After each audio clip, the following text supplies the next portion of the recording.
Hello and welcome to Media Monitor on the SABC News channel, independent and impartial. I'm Peter Ndoro. Thanks very much for joining us. And here's what you can look forward to on the show on this Sunday. We'll be unpacking the looming closure of the Afro Voice newspaper. And that's just 3 months after its rebranding. Remember, it used to be called The New Age and they changed it to Afro Voice. Well, it's shutting down. We'll also take a look at what's happening on the Sunday newspapers and what stories that they're busy carrying this morning. And lastly, we'll be taking a look at a newsroom shooting that took place in the United States earlier this week. And really, we're looking at the bigger picture of safety of journalists writing stories in the newsrooms. But that's all coming up a little bit later. But before we get into the show, let's take a quick look at the Sunday newspaper headlines. Now, before we engage with our panel with all of those stories, let's take a look at those Sunday headlines, as I said, starting with the Sunday Times. Well, that's leading with a story about how the bankrupt Road Accident Fund is renting office chairs at 1,666 Rand per month. The contract for the rental of 300 chairs is at almost 500,000 Rand a month, follows a bid to push through an even more audacious 5 million Rand, 5-year, 60 million Rand furniture rental contract with the same company that didn't go ahead, thankfully. The City Press this morning is running with a story about how a series of reports Treasury compiled to detail how a string of companies, individuals and national government agencies, including the Independent Development Trust, SANRAL, the South African National Roads Agency Limited, and the Kucha Development Corporation allegedly helped themselves to more than 1.6 billion Rand, which was meant to build roads, build schools and houses in an already struggling Eastern Cape. The Sunday Independent, that's leading with a story about how Cash Paymaster Services, CPS, remember them, SASSA, yes, well, it's alleged that they've been chasing away South African Post Office staff and preventing them from gaining access to their social grant pay points, claiming that this would compromise security given the recent spike in countrywide cash in transit heists. So they're suggesting SAPO officials would be involved in cash in transit heists? Surely not. Now, the Sunday Tribune, that's carrying a story on how young women wanting abortions have resorted to sleeping overnight on the pavement outside Durban's Addington Hospital.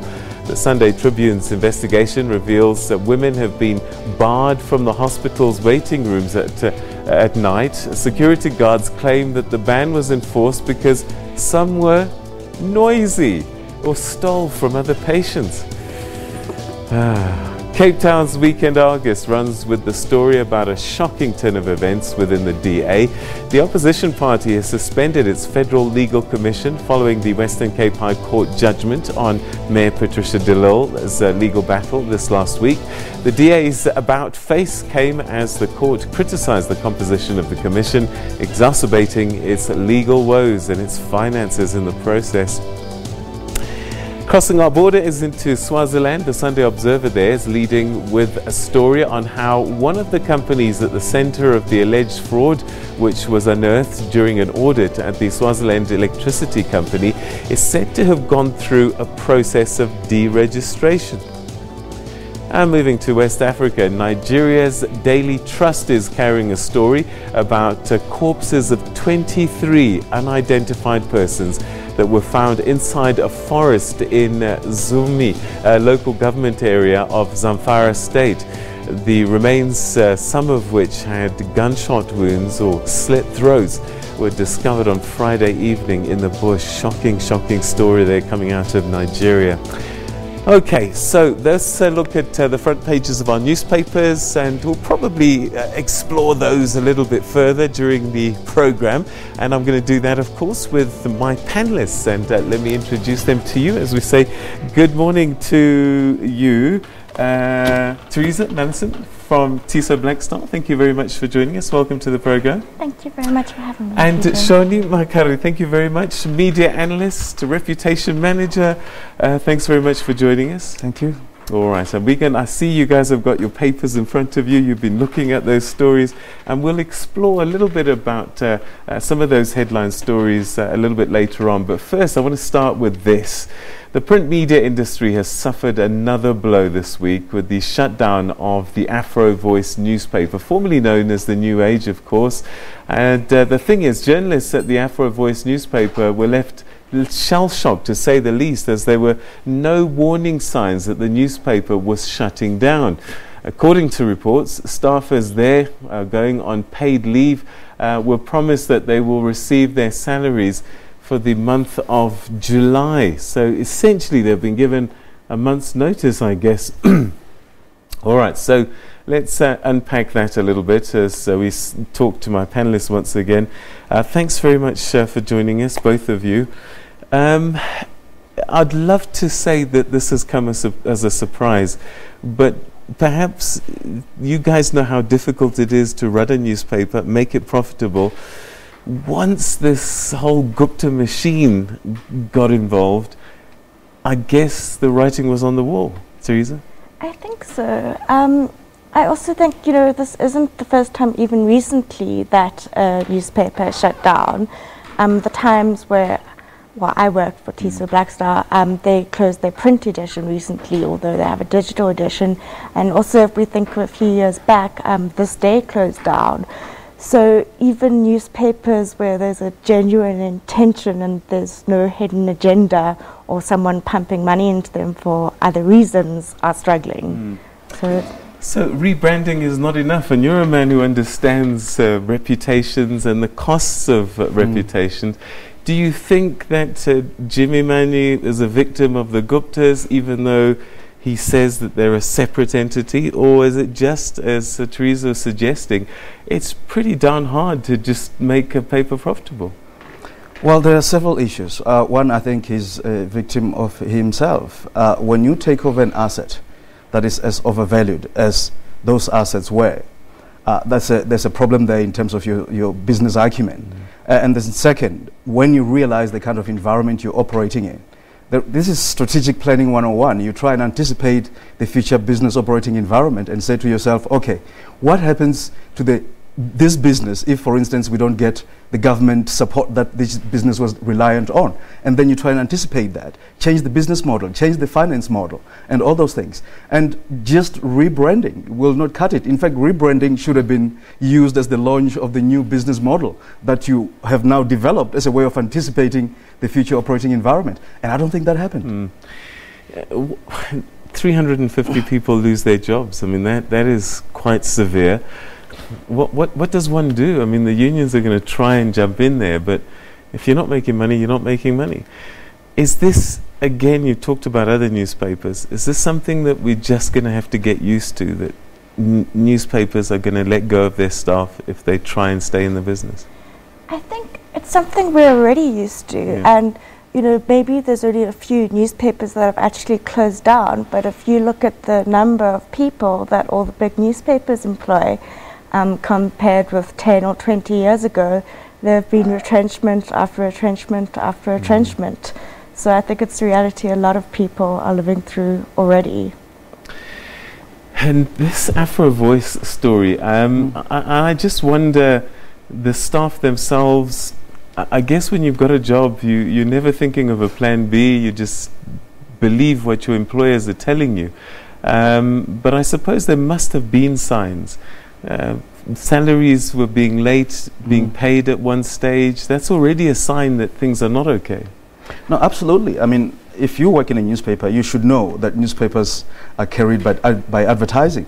When you page through your product and you don't see as much advertising as perhaps there's used to be, to me that would be signs of concerns, or rather, something to be worried about. And but you're right, perhaps the journalists were simply worried about going out there, get a good story, and make sure that they tell it as fairly and as best as possible. But yes, I probably would have considered that as signs that something is not quite as well as it should be. Should somebody step in on the side of the staff? If this was a mine and you're suddenly told that everybody that's working there, all hell would break loose, wouldn't they? No, absolutely. I think obviously, as it is, other media groups, I'm sure she would know as well, are also in the process of retrenching. I think Wits University did a study a couple of years ago just to show that about 600 journalists were retrenched in the mainstream publications, print and broadcast. So there's very little room to absorb those journalists that have been let go at the Daily Sun, not to mention the reputation that comes with where you're coming from. So it's going to be very hard, and maybe what they could do is band together and try a new publishing model. There are a lot of online publishing platforms that are emerging that do not require as huge an infrastructure as you would do to run an SABC, for instance. So perhaps there's a room there for the staff to get together and be innovative and say, okay, what do we do? Do we actually go out there and wait to be employed, or do we actually decide, okay, let's become employers? We have the skill. Maybe we just need a little bit of capital to start a different publishing model. I know that you wear a reputation management hat as well. I'm going to ask you a little bit more about that just now, but I'm just wondering, about these poor reporters. What does one do in a situation like this? I mean, that's something that a lot of the coverage has agreed on, even though, we've got Foya Mvoko, who was the founding editor of The New Age, writing how it was never a real paper. Whatever you think of The New Age or Afro Voices, everybody is feeling very sorry for those 350 staff members. Do you think that, I mean, a lot of people criticize without actually having read the paper, without actually gone into it. Looking at the paper, was it legit, or was it a project of some kind?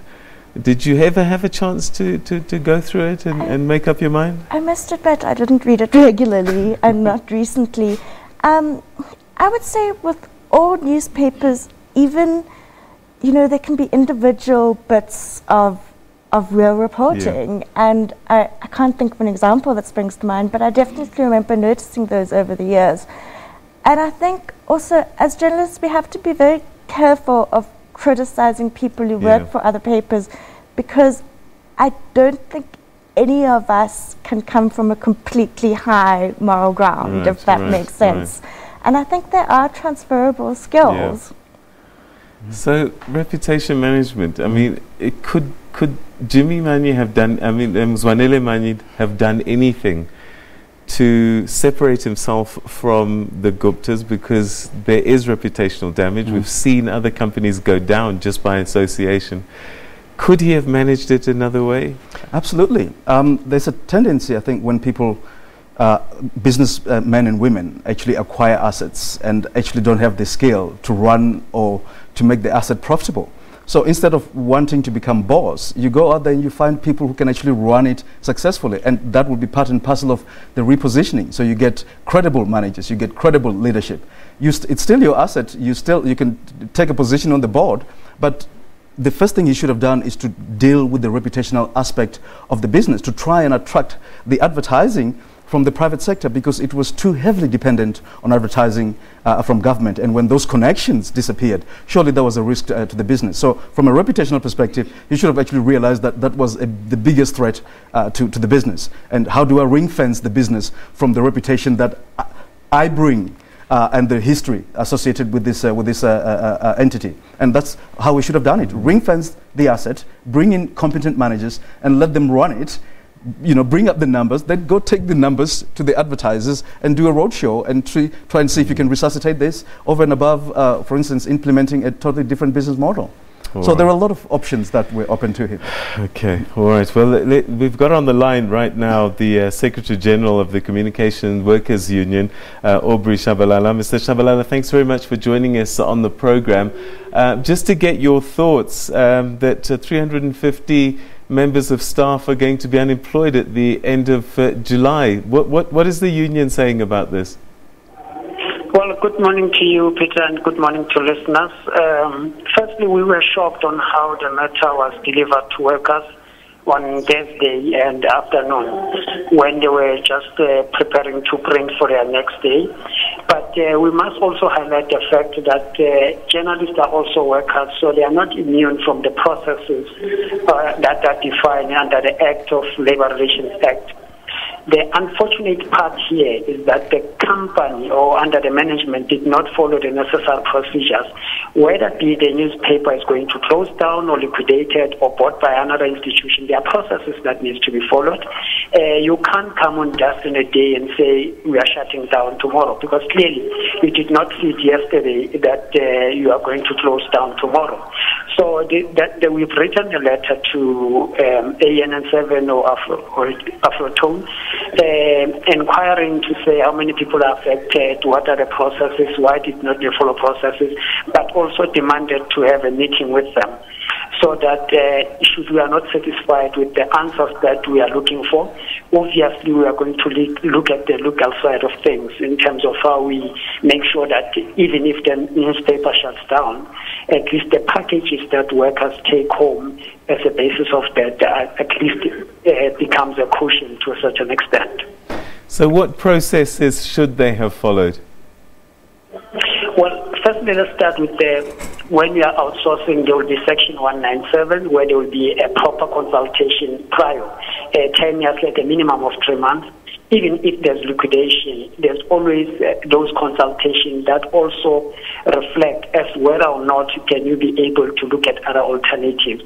And ultimately, when the company liquidates, there's obviously that's a last resolution to it. And of course, the workers have been briefed from time to time. You'll recall that all those workers have commercial financial obligations.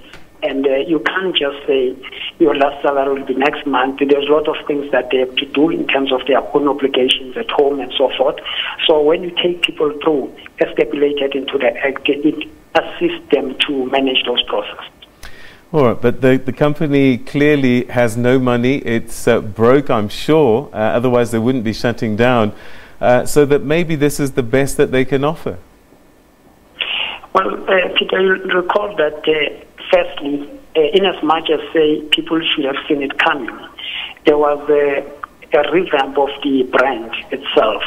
There was a new shareholders just 2 weeks ago that were introduced or unveiled to all of us in the country, and we were told that this is the new or the only 100% owned black entity that will take the media to another level. So by that, we have always raised the hopes of people high. That's the first point. But two, you also have to note that they also own a TV station. Now, it means that it could close down tomorrow, it could close down any other day if this is how they're going to approach things. So obviously that's why we need to have this meeting to be able to be in a better position and not talk on the basis of speculation. So it's very important for us to engage the management and get all the information, and of course we'll take it from there. Have you set up that meeting already? Have they agreed to meet with you? We immediately wrote them a letter on Friday, and they haven't responded as yet. All right, Mr. Shabalala, we're going to leave it there, but thanks very much indeed for giving us your thoughts, and we'll keep a track on that story and see how the labour relations part of this equation plays out in the coming weeks or so. All right, we're going to leave that story for the time being because it really is sad. At the end of the day, it's a project that hasn't worked, and I guess also what's under threat is the television channel. I think they're bidding for a license to stay on DSTV. If that fails, are we going to see the same thing happen to the Afro Voice, Afro TV, Afro View, as the Afro Voice newspaper? Your thoughts? Well, it's quite likely because obviously there's a huge revenue that they get from MultiChoice to actually sustain that channel. So I don't see a way out if they do not get a license, unless if there's some other. Because I know they've also been bidding for a terrestrial license where they can do, what do they call it, free-to-air type of broadcast, and maybe that could, give them a lifeline, but months only. Okay, all right, we're going to leave that there for the time being. When we come back, we're going to start taking a look at what's on the front page and inside our newspapers. Stay with us, you're watching Media Monitor.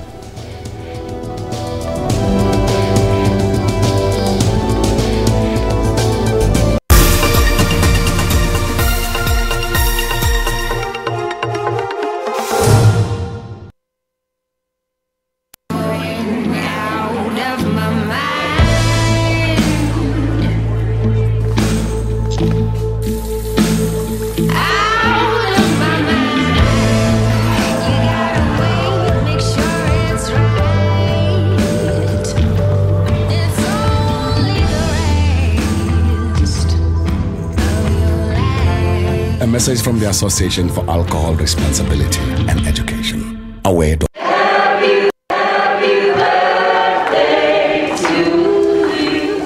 When I got married to my wife, we agreed on one thing, that we will not have every night. 3 times a week, we said was sufficient. The lava was coming down and seeping through the plots of land. Kim Jong-un, he really has been open and very honorable. We're probably looking at yet another case of North Korea getting a timeout and getting a pass.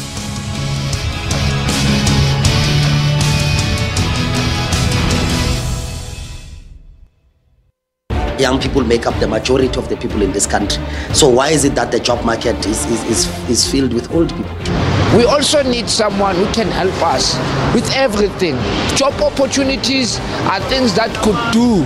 High levels of violent behavior in our schools, learners physically attacking other learners, learners physically attacking teachers, and teachers attacking learners. The laws that are governing health today will all have to be amended and be changed. Nothing is going to stay the way it is now.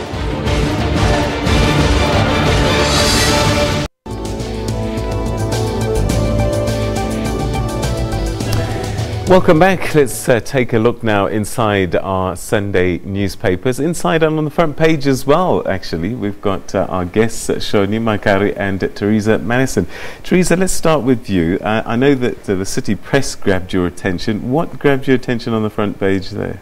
Well, I'm from the Eastern Cape, and as we know, and it mentions in the story, it's one of the poorest provinces. And so 1.6 billion has been looted between, I think, 2011 and 2017. Treasury did a report, and the companies or state agencies who were doing this were the Kruger Development Corporation, the Sunrail, and the Independent Development Trust. What were they doing? Well, you know, this is just quite a straight news report. So it has all these details that I'd love to see more analysis about. But, you know, there are paid contracts worth various amounts, all in the millions of rand, to deliver things, to deliver schools, mobile classrooms, build roads and houses. And it's not even like, you know, they started building them and they stopped, or they built them but they were poor quality. It seems like nothing was built at all. So nothing was delivered, but the money was paid over. Cars were bought, suits were bought. It is shocking, especially a province that is struggling as much as it is, and one that's struggling with education. You know, it's always at the bottom of the matric results. So schools and teachers, and all of this money is being siphoned off. And what worries me, Shoni, as we talk about this, is that the front pages of our newspapers, week in and week out, are talking about corruption and scales of it. What is that saying about trying to arrest it? Because these things don't happen overnight. No, absolutely. It kind of just shows how deep the culture, well, let's call it the culture of corruption, has gone into the system, and it looks like we won't be seeing this new dawn anytime soon. Of course, what happened in Nasrec complicates things in that the new leader did not get, it wasn't a clean sweep, which means there are people he has to carry in this administration, and with that comes the inability to clean up a lot quicker, at least within the government spheres. But it doesn't end there. When corruption is this endemic, it then spreads to all other spheres of life, and you get to a point where society, it becomes a way of life, and it just makes it even harder to deal with, and that's very unfortunate. Teresa, do you think as journalists we do enough to follow the story right through? Because sometimes we get excited about uncovering corruption, but we never follow up. Did anyone get arrested? Did anybody go to jail? What's happened to those cases? Somehow they kind of just disappear. Yes, I think we certainly could do more follow-up. I mean, for example, in this story, which is a great start, you know, we've got the names of the corporations who've been involved in the corruption, but there aren't individuals being fingered yet or any talk of jail. So I'd love to see a follow-up from the reporters at City Press to see if there's going to be anything done about that. All right, so we're talking about people going to jail. Shoni, you know someone who went to jail, but saying that he should never have gone. Tell us about the story that you found inside is it the Sunday Times? Yes, this is on the Sunday Times inside, and they're talking about the fact that Tony Ongeni, we all know the scandal relating to the arms deal way back then, where he got a discount on his Mercedes. Now, the Deputy Secretary General of the ANC is saying that actually he should not have gone to jail. Now, what troubles me with that is not is the Deputy Secretary's comment that actually there are more MPs and other government officials who have received shares and other benefits and nothing has happened to them. Now, the attitude to me is the problem. We should not be trying to sanitize his sins because other people have done it. You know, it's like they're asking us to lower our expectations from our public officials instead of saying, okay, this has happened. This, you know, we believe Tony Ongeni is still useful to the movement in some fashion. And he recognizes that what he did was wrong and he's walking on a new path. Instead of actually saying, well, because everybody else is doing it, it should be okay and nobody should go to jail. So that is really troubling. And this is what really concerned me about this story, that our leaders think that if something is done by everyone, whether it's wrong or not, then that kind of makes it okay. How do we change that attitude? Because I hear it time and time again. You know, we've heard people defend others by saying, he's not the only one. Why are you picking on me? I'm not the only one, as a defense. They're almost saying, yeah, I did it, but why aren't you going after other people? How do we stop this? I think South Africans need to realize that we actually do have the power to change things. And it's called the ballot box. And we're going to have that power very soon. So let's exercise it responsibly in terms of making sure that the people who are not delivering as we expect them to are actually booted out. Because it's, we can't go on hoping that, you know, certain movements will self-correct or any of those things.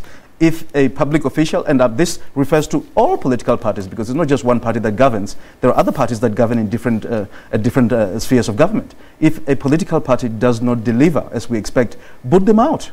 That's why we're in a democracy. Democracy is not about tolerance and shuffling leaders from within the same movement. You take the movement that doesn't deliver out, you bring in a new one, and then give them, you know, the 4 years that we give them. And if they don't deliver within the 4 years, you get a new one. Or you get to a point where I think we're more likely to see where we have coalition governments. And the lot that is not running things, we have enough of the lot that is watching over the other lot. And that way, I think the winner is the electorate. All right. Teresa, you're going to take us to the Eastern Cape for your second story, and to a city that is now known as Makhanda. Yes, I wanted to talk about the National Arts Festival in Grahamstown.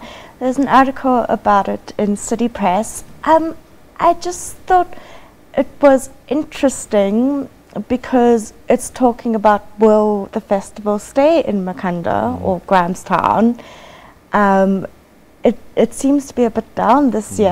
The journalist was talking about maybe they need to attract more big acts. So I'm not sure what's happening there. But yeah, it ties in with the whole name change. I grew up in Makhanda, as we now call it.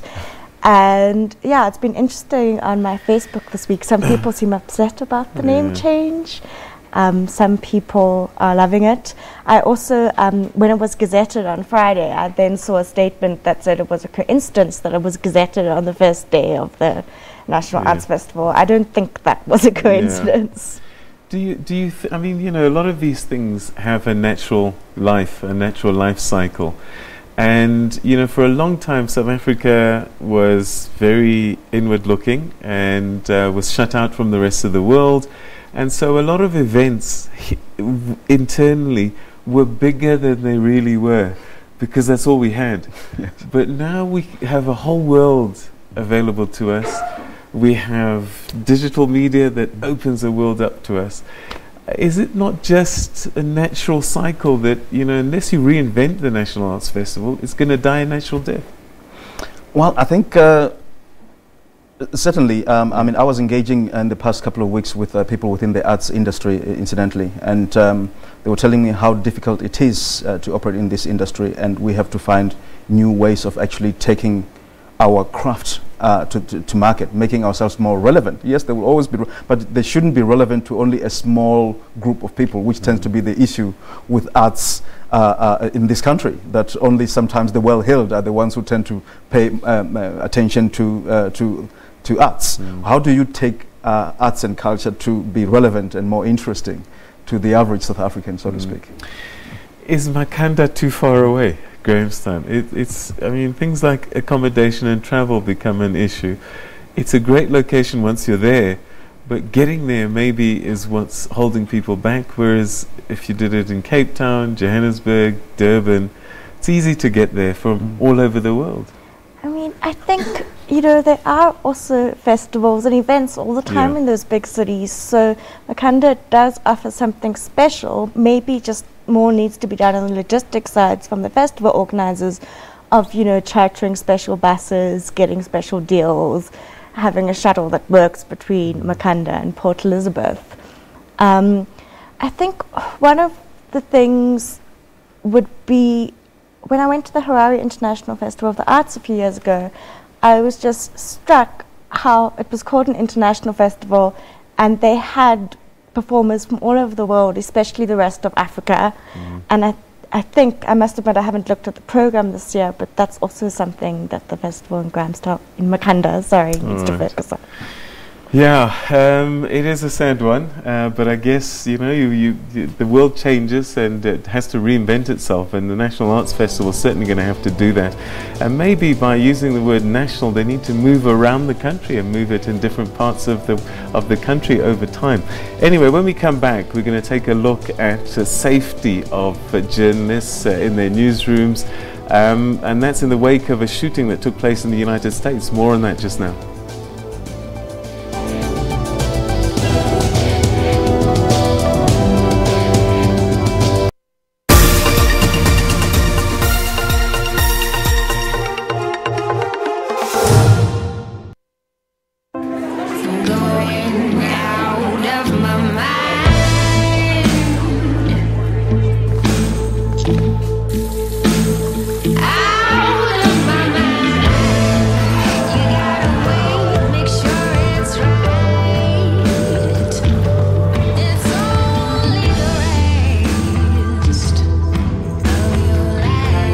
A message from the Association for Alcohol Responsibility and Education, aware.org.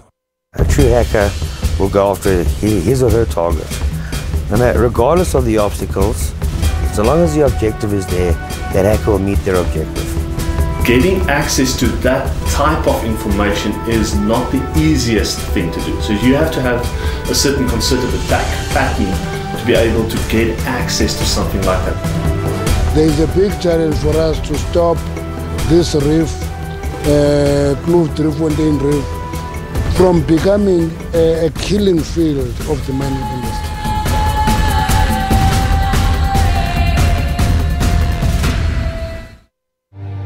Akungiphathi kahle kakhulu. Wayisho ukuthi umntana makashonile bangasho. But what did they die? Ngifuna i-death certificate yomntwana. Ngifuna i-paperwork yasesibhedlela. Back-to-back victories for Gongmusa Mtembu, his second down-run victory. It was very emotional, you know. I've been putting a lot of work on my training. I'm very happy. Coach is amazing. Just completely unexpected, just a dream come true.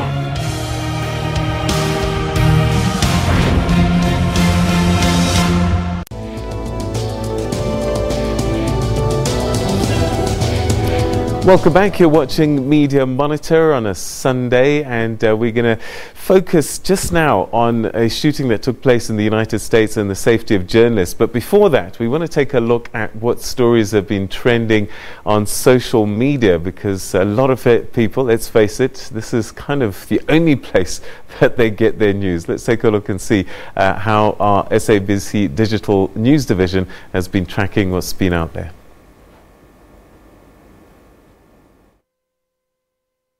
The The explosions that took place at political rallies in Zimbabwe and Ethiopia had many talking on social media. Over the weekend, a political rally attended by Ethiopian Prime Minister Abiy Ahmed was brought to a halt when an explosion ripped through the crowd. A few hours later, at a ZANU-PF rally in White City, Bulawayo, a bomb exploded close to the stage just seconds after President Emmerson Mnangagwa walked off. One person died in the Ethiopian explosion and 2 in the Zimbabwean one.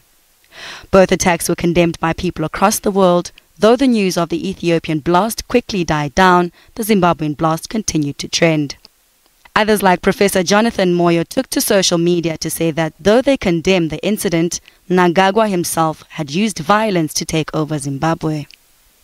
Of course, others opposed his view, saying no violence was used to oust Robert Mugabe. The hashtag Delil also trended this week. The mayor of Cape Town won her court bid to have her DA membership reinstated. Many on social media have celebrated a victory, saying the only reason the party was persecuting her was because of her skin color. Many also made comments about why it is Natasha Mazzone who's speaking to the media about the issue and not the national spokesperson. The SARS inquiry kicked off this week with explosive testimonies that shocked South Africans. The inquiry is investigating factors which contributed to instability at the institution, revenue shortfalls, and the purging of staff members at the organization. In the first few days, the inquiry heard from former SARS executive who testified about working in an environment of fear, lack of trust, intimidation, and disrespect. Some South Africans called what has been happening at SARS treason. Lastly, there was disappointment as all African teams got eliminated from the 2018 FIFA World Cup in Russia. Nigeria and Senegal, the continent's hopefuls, were eliminated from the tournament. The other 3 African teams, Tunisia, Egypt and Morocco, were eliminated earlier in the week. Nigeria lost 2-1 to Argentina and Senegal 1-0 to Colombia. Africans took to social media to express their disappointment. That's it for our social media wrap this week. For more, you can visit www.sabcnews.com. All right, I'm sure a lot of those stories you recognize straight away, and it's been a busy week, and I've got to say I had to put my head down and cry when I saw the football story there, that we didn't make the top 16, and I think the last time that we failed to have a team in the top 16 is 1982, so it's not a great picture. We were hoping to be improving, but certainly not happening. Did anything grab you in those headlines on social media? Well, with the Delil case, I mean, it's just been dragging on and on. I'm not sure if the DA said they'll appeal yet, but, you know, it's kind of the case that many of our opposition parties seem to be doing, of shooting themselves in the foot with all of these internal battles instead of getting on with the job and doing the work of opposition. And it will certainly distract. I mean, in an election cycle, instead of talking about service delivery, you're busy talking about your own mayors and so on and so forth. Yeah. So not useful for them. But Patricia de Lille, I guess the merits of a case still need to be tested. This was a technical win, wasn't it, this past week? No, absolutely. But again, the issue is why is the DA and Delil not finding a solution to this issue? I understand that it's politics, and once people have kind of annoyed each other to that level, it's often very difficult to actually reconcile. But they're missing the bigger picture, because to your point earlier, if you can't settle a matter like this, I don't want to call it small, how am I to trust you that you can solve bigger and broader societal challenges that South Africa is facing? Because right now they're all engrossed in their own party issues. And actually, I actually think this has done a major dent, specifically in the Western Cape, in terms of how people viewed the DA. We've seen headlines and social media going about the fact that the DA uses black people around elections and then they ditch them when it's convenient. And that messaging might actually find resonance with a lot of the DA voters and those who are on the fence wanting to jump into the DA side of the fence. So it's not really helping them, although they've released their own numbers, saying their own internal numbers, saying that the damage has been minimal. I actually think they might be very, very surprised. I mean, in the Western Cape, they were on the up in terms of literally securing that province, and we might find them winning it still, but in the mid 50s instead of going into the 60s. The SARS inquiry, that's another one that was big this week. And I just, again, do you think that as journalists we're telling the story properly? Because it's a SARS inquiry, not an inquiry into Tom Moyane. It just so happens that he was the SARS commissioner. He's now suspended at the time that this inquiry is taking place. Are we telling that story properly so that people understand that it isn't a purge or trying to go after certain individuals, but the institution, and whoever is responsible for some of those issues then will be brought to book? Teresa? I think you're being slightly disingenuous because, you know, from people like Adrian McKay and his testimony, it was very clear that things have been going quite well at SARS, and there was a certain individual, and that was when things started to go downhill. So as much as we do need to focus on, you know, the institutional rot, I don't think certain individuals have anywhere to hide. So what are you saying, it's a Moyane inquiry? Well, to me, it's not the journalist's job to go find the other story that is not emerging. It's Tom Moyane's problem that his side of the issues, and those who are his sympathizers, for lack of a better phrase, are not coming out to help push that side of the story. So, you know, when you go and you report on what's available. Yes, you probably will need to do some digging, of course, to substantiate what you're saying. But if there's nothing else coming, you can't make it up. You know, so I think maybe Tom is not doing a great job in positioning himself and rather selling his story, so to speak. As a sidebar, do you think that there is he's a lawyer and that's his job, is to defend people, Advocate Dalim Pofu. Is there some political capital that he might lose by defending certain people? Because he seems to be taking on cases beyond his party, which he's supposed to do as a lawyer. But if you have someone who, you're the reputation guy, Tom Moyane's reputational damage at this stage, what are your thoughts? Well, actually, interesting you should ask that, because I was really thinking about the very same issue a couple of days ago, that, you know, people are probably beginning to get confused. Is he a politician or is he a lawyer? He needs to choose a side, I think. If he's going to be a lawyer, at least he needs to take the kind of cases that do not muddy the waters in terms of what his political persuasions are. Because, you know, we on the one hand, he goes out there and defends Delil, and then to Tom Moyane, and, you know, so it's very confusing, you know, and I can imagine what his political sympathizers, in terms of his supporters, might be feeling right now. That do we have a leadership that stands for something, or do we have a leadership that sways depending on what the mood is like? Yeah, it's a difficult one, especially when your job is as a lawyer. But anyway, listen, let's go to this other story where a gunman blasted his way into the Capital Gazette newsroom in Annapolis on Thursday, killing at least 5 people and injuring 2 others, reporters, editors and sales assistants. The suspect has been apprehended, and no motive is known for the attack at the Capital Gazette newspaper.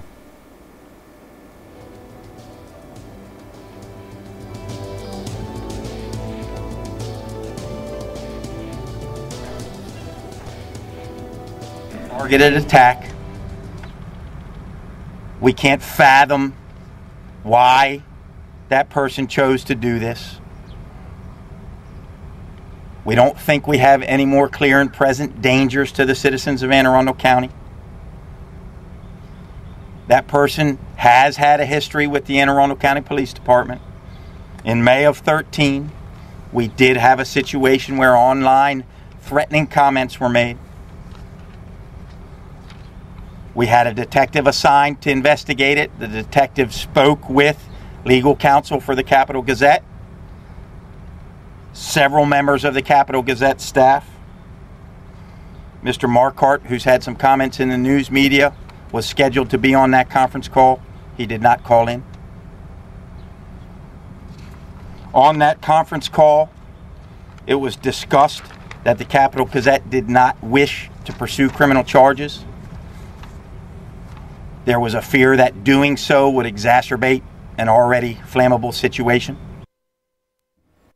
All right, so a lot of people are going to be taking a look at that story and say that, look, you know, this is gun crime, not just a particular journalist story, but, you know, we look at the Charlie Hebdo drama, and we had the First Lady in Kenya going into a newspaper there and shouting at the staff.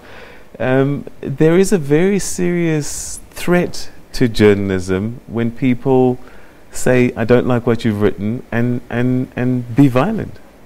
Well, I think usually in the States where there's this kind of lone shooter, white male, and there is some kind of grievance, people try to make the narrative go in certain ways, and mental illness and craziness and what.